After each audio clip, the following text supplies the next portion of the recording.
என்ன வேலை பண்ணிடுச்சு? முத்துவையும் அர்க்காணியையும் எப்படியாச்சும் காப்பாத்தி ஆகணும்.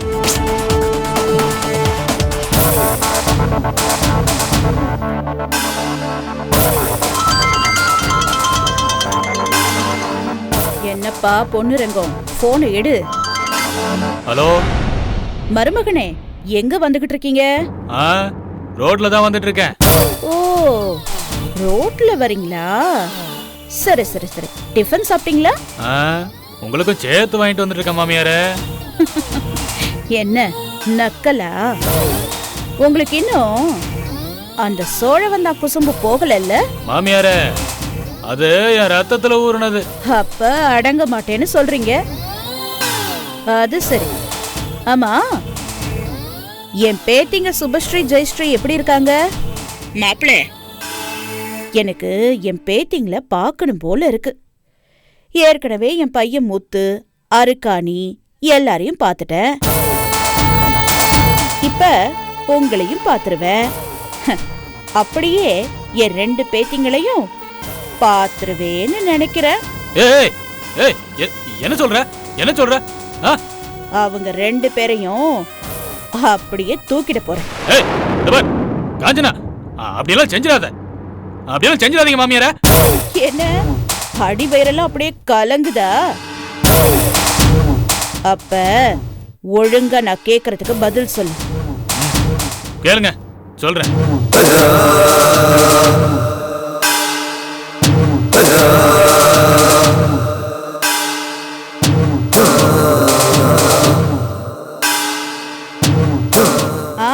புரிஞ்சதில்ல? சரி, அங்கே இருங்க, வந்துடுறேன். நான் போனை வச்சிரட்டுமா மருமகனே? சரி.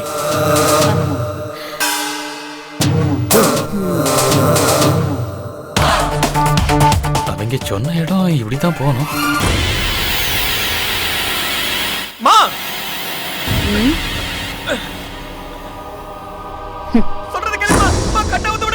என்னம்மா, என்ன சொல்றான்? அவுத்தோட சொல்றான். மா, என் கட் அவுத்து வெல்ல வர்றியா இல்லையா? முடியாது. என் கைக்கு சொத்து பத்திரம் வர வரைக்கும் உன்னை நான் விட மாட்டேன். மா, நீ செய்யறது கொஞ்சம் கூட நியாயமே இல்லம்மா. சொத்துக்காக சக்தி அக்காவை சுட்டிருக்க. அதுக்காக நியாயம் கேட்க வந்த என்னையும் இப்படி அடைச்சு வச்சு பத்திரத்தோட பொண்ணுரங்க மாமாவையும் வர சொல்லிருக்கியா? நீ பண்றது ரொம்ப அநியாயமா? ஏய், நியாயம் அநியாயம் எல்லாம் நீ பேசாதடா. எல்லாம் எனக்கு நல்லா தெரியும். என்னமா தெரியும்? முதல்ல நான் சொல்றத புரிஞ்சுக்கோ. மரியாதையா பொண்ணுரங்க மாமா வந்த உடனே அவர் கால்ல விழுந்து அர்ச்சனா அக்கா கிட்ட சரணடைஞ்சிடு. நீங்களா சரணடைஞ்சிட்டீங்கன்னா நானே உங்களை அர்ச்சனா அக்கா கிட்ட சொல்லி மன்னிச்சு விடுதலை வாங்கி தந்துடுறேன். ஏண்டா டேய், நான் அர்ச்சனா கால்ல விழணுமா? அந்த அர்ச்சனா கால்ல விழுந்து மன்னிப்பு கேட்கறதுக்கா சிங்கப்பூர்ல இருந்து நான் வந்திருக்கேன்? இன்னும் கொஞ்ச நேரத்துல அந்த பொண்ணுரங்க வந்து ஏன் கால்ல விழுந்து மன்னிப்பு கேட்டு சொத்து பத்திரத்தை கொடுத்துட்டு உன்னை கூட்டிட்டு போவான் பாரு. நீங்க பொண்ணுரங்க மாமாவை ரொம்ப சாதாரணமா நினைக்கிறீங்க. இங்க பாருங்க, பொண்ணுரங்க மாமா இங்க வந்தா தனியா வர மாட்டாரு. எப்படி அதுக்கு பின்னாடி அர்ச்சனாக்கா இருப்பாங்க. நீங்களா சரண்டர் ஆனீங்கன்னா உங்களுக்கு நல்லதுன்னு நான் நினைக்கிறேன். நான் சரணடைஞ்சா சொத்துல அர்ச்சனா சரிபாதியா எனக்கு கொடுத்துருவாளா? முட்டாளே, நான் இவ்வளவு பாடுபடுறதே உங்களுக்காக தான்டா. டேய், நான் சாகும்போது இந்த சொத்தெல்லாம் கட்டிக்கிட்டா சாக போறேன். நியாயமா பார்த்தா நீதான் எனக்கு விசுவாசமா இருக்கணும். என்னடா, அர்ச்சனா வீட்டுல தின்ன சொத்துக்கு நன்றி கடன் காட்டுறியா? டேய், நான் உன்னை பெத்தவடா. உனக்கு பால் ஊட்டி வளர்த்தவ. இந்த அம்மா பேச்ச கேட்டு அடங்கி இருந்தேன்னா மொத்த சொத்தையும் உனக்கே வாங்கி கொடுத்துருவேன். புரிஞ்சுக்கடா, அர்ச்சனா ஒரு மோசக்காரி. அவ பேச்ச நீ நம்பாதடா. தம்பி தம்பின்னு சொல்லியே உனக்கு சொத்து எதுவும் கொடுக்காம உன் அடிமை மாதிரி வச்சிருக்கா. நான் உன் அம்மாடா. அவ என்ன சித்தின்னு கூட பார்க்காம ஜெயில வச்சவ. அவளை செதச்சி செத மூட்டணும்டா. அப்புறம் எல்லா சொத்தையும் நீ தாண்டா அனுபவிப்ப. உன்ன மாதிரி நன்றி கெட்டத்தனமா என்னால நடக்க முடியாது.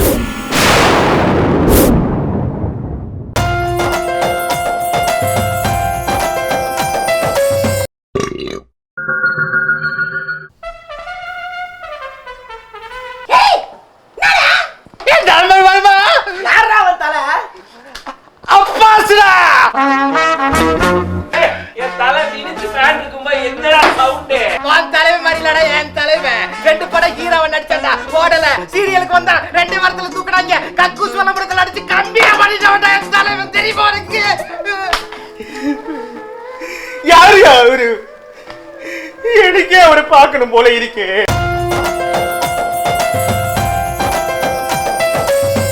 அப்புறம் எல்லா சொத்தையும் நீ தாண்டா அனுபவிப்ப.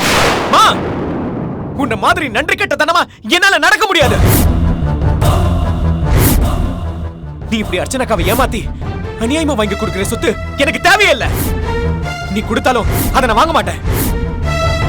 என்ன அடைச்சு வச்சிருக்கிறது மட்டும் பொண்ணுரங்க மாமாக்கு தெரிஞ்சது வச்சுக்கிய உங்களை பொலி போட்டுருவாரு. டேய், அம்மா பாடுபடுறது உனக்காக தான்டா. அது புரியாம பேசுற. அந்த பொண்ணுரங்க பொலி போட்டுருவானா? ஏ 6 விரல்காரா, வாய மூடுறா. உன்னையும் சேர்த்து பொலி போட்டுருவாரு. டேய் காத்தமுத்து, அவன் ரொம்ப பேசுறான். அவன் வாயில பிளாஸ்டரை போட்டு மூடு.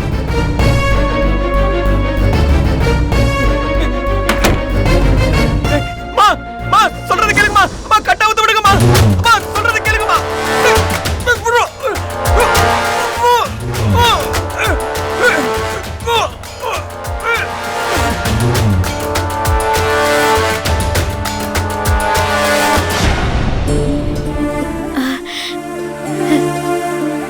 ருக்மணி, எப்படி இருக்கீங்க ருக்மணி?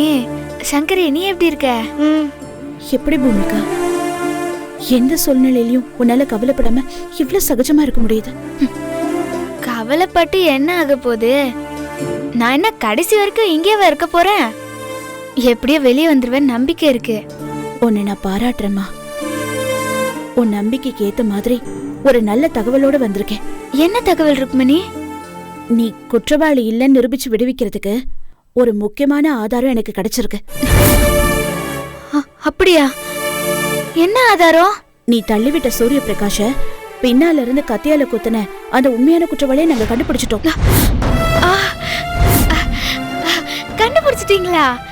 யார் அது? அவர் பேரு ஸ்ரீதர். அவர் எனக்கு ரொம்ப தெரிஞ்சவர். அவர்தான் முதல்ல என்ன கல்யாணம் படிக்கிறதா இருந்தாரு. என் அத்தையோட சதி செயல்னால அந்த கல்யாணம் நின்னு போயிடுச்சு. ஆனா அவரு ரொம்ப நல்லவரு. அவர் எனக்காக சூரிய பிரகாஷ கொலை செஞ்ச குற்றத்தை ஒத்துக்கிட்டு அப்ரூவர் ஆகுறேன்னு சொல்லியிருக்காரு. நானும் அவரை அர்ச்சனாக்கா கிட்ட சரண்டர் பண்றதுக்கு கூட்டிட்டு போலான்னு இருந்தேன். நாங்க பேசினதை ஒட்டு கேட்ட எங்க அத்தை இந்த சந்தர்ப்பத்தை பயன்படுத்தி எனக்கும் ஸ்ரீதருக்கும் தொடர்பு இருக்குன்னு சொல்லி என்ன அசிங்கப்படுத்தி வீட்டை விட்டு துரத்தி விட்டாங்க. ஸ்ரீதரையும் கடத்தி வச்சிருக்காங்க. அட பாவமே, என்ன வெளியே வர வைக்க முயற்சி பண்ணி நீங்க இப்ப சிக்கல்ல மாட்டிக்கிட்டீங்களா ருக்மணி? நீங்க இப்ப எங்க இருக்கீங்க ருக்மணி? அக்கா, சோலையம்மா வீட்டை விட்டு துரத்துன உடனே நாங்க தான் ருக்மணி அக்காவை பார்த்து சுப்ரியா அக்கா வீட்டுல தங்க வச்சிருக்கோம். என்னாலதான் பாவம் ருக்மணிக்கு இவ்ளோ பெரிய கஷ்டம் வந்திருக்கு. ரொம்ப நல்ல வேலை செஞ்ச சங்கரி. ருக்மணி, சுப்ரியாக்கு எல்லா விஷயமும் தெரியுமா? சுப்ரியாவுக்கும் ஸ்ரீதர் விஷயம்லாம் தெரியும். உன்னை ஜெயில இருந்து மீட்கிறதுக்காக சுப்ரியாவும் எங்க கூட சேர்ந்து போராடிட்டு இருக்காங்க. ஏன் உங்க அத்தை இப்படி ஸ்ரீதரை போய் கடத்தி வச்சிருக்காங்க? இதனால அவங்களுக்கு என்ன லாபமா? நீ எனக்கு சப்போர்ட் பண்ற கோவத்துல தான் அவங்க அப்படி பண்ணிருக்காங்க. ஸ்ரீதர் சரண்டர் ஆனா நீ வெளியில வந்துருவல்ல, அதுக்காக தான். அக்கா, சோலையம்மா பிளான்லாம் பலிக்காதுக்கா. கூடிய சீக்கிரமே சோலையம்மா கஸ்டடியில இருக்க ஸ்ரீதரை மீட்டுட்டு உங்களை வெளியே கொண்டு வந்துருவோம். நீ சொன்னதே எனக்கு ரொம்ப சந்தோஷமா இருக்கு சங்கரி. இத்தனை நாள குற்றவாளி யாருன்னு தெரியாம இருந்துச்சு. இப்போ குற்றவாளி யாருன்னு தெரிஞ்சிருச்சுல.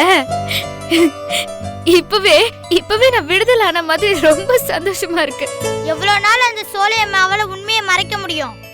கண்டிப்பா உண்மை ஒரு நாள் வெளியே வந்துதான் தீரும். அந்த ஸ்ரீதர் கோர்ட்ல ஆஜராகி உண்மையை சொல்லதான் போறாரு. நீ வெளியில வரதான் போற.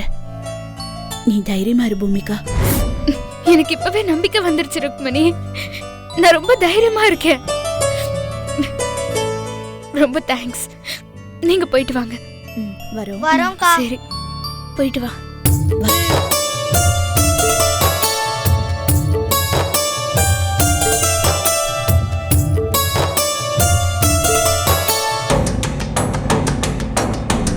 மாமியாரே, ஹலோ காஞ்சனாத்த,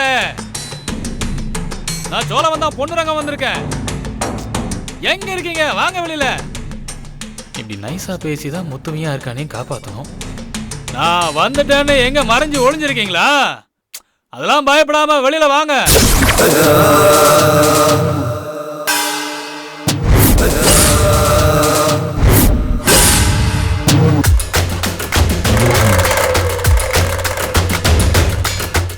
பாரா,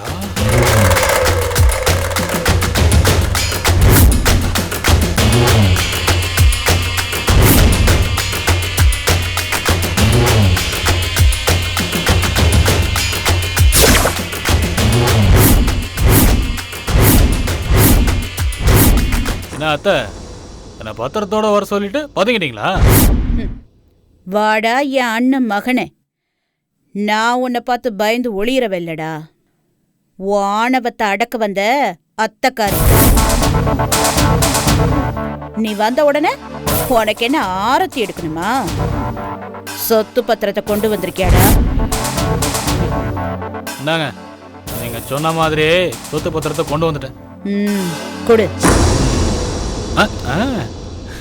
முதல்ல முத்துமையா இருக்கானே விடுங்க, அதுக்கப்புறம் தான் தருவேன்.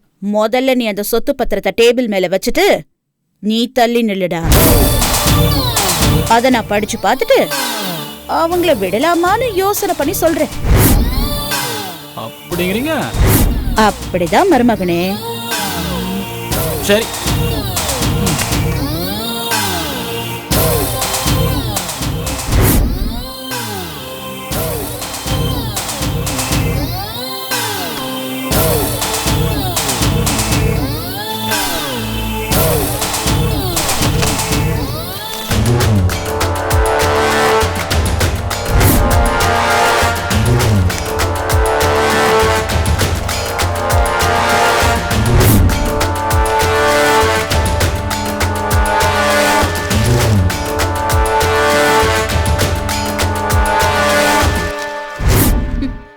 பரவாயில்லையே பொண்ணுரங்கம், எல்லா பத்திரமும் கிளியரா இருக்கு. ஆமா, நான் இதுக்காக சக்தியை சுட்டிருக்கேன், என் பையனை கடத்தி வச்சிருக்கேன். இதெல்லாம் மனசுல வச்சுக்காம அவ பேர்ல இருக்கிற சொத்தை சரி பாதியா பிரிச்சு என் பேருக்கு எழுதி கொடுத்திருக்கா. அவ என்ன அந்த அளவுக்கு நல்லவளா? இல்ல நான் மிரட்டல பயந்து போய் கொடுத்திருக்காள். ஆடுற மாட்டை ஆடிதான் கறக்கணும், பாடுற மாட்டை பாடிதான் கறக்கணும்னு சும்மாவா சொல்லியிருக்காங்க பெரியவங்க. என் லைஃப்ல எதையும் சாதிச்ச மாதிரி இருக்கு. ஏய், என்னது? ஏய், பொண்ணுரங்கம், என்ன இது? ஐயோ, ஏய், என்னடா இது? ஐயோ, ஐயோ, பத்திக்கிச்சு சொத்தெல்லாம் பத்திக்கிச்சு. ஐயோ, அட பாவி. ஐயோ, எரிஞ்சிருச்சே அத்த, பத்திக்கிட்டு எரியுது. ஐயோ, பத்திக்கிச்சு. பத்திரம்லாம் பத்த எரியுது. என்னடா பண்ண? என்ன மாமி, இப்பதான் புலி மாதிரி பேசுனீங்க. சாதாரண நெருப்ப பார்த்து பயந்து நடுங்குறீங்களே. பத்திரத்தை கொடுத்த மாதிரி கொடுத்துட்டு என்ன பழி வாங்கிட்டீங்கல்ல? ஐயோ, ஒரு நிமிஷம் மாமியார, இனிமேதான் பழி வாங்க போறேன். தப்பா நினைச்சுக்காதீங்க, கை கட்ட போறேன்ல, சாரி.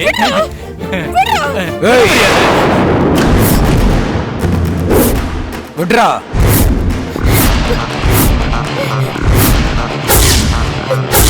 டேய், எங்க அம்மா மேலே கை வைக்கிறியா? அவங்கள விடுறா, இல்லைன்னா உன்னை அப்படியே சுட்டுருவேன்.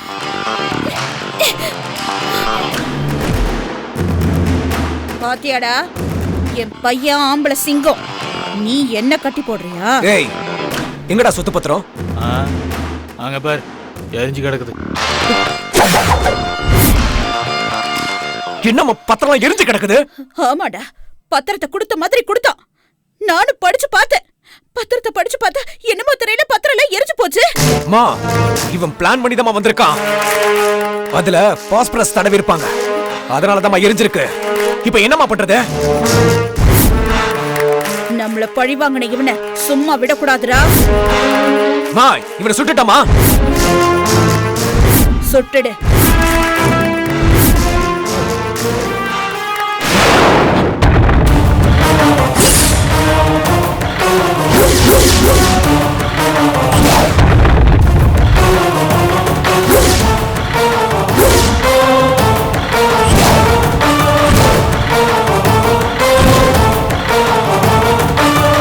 துப்பாக்கி கீழே போடு.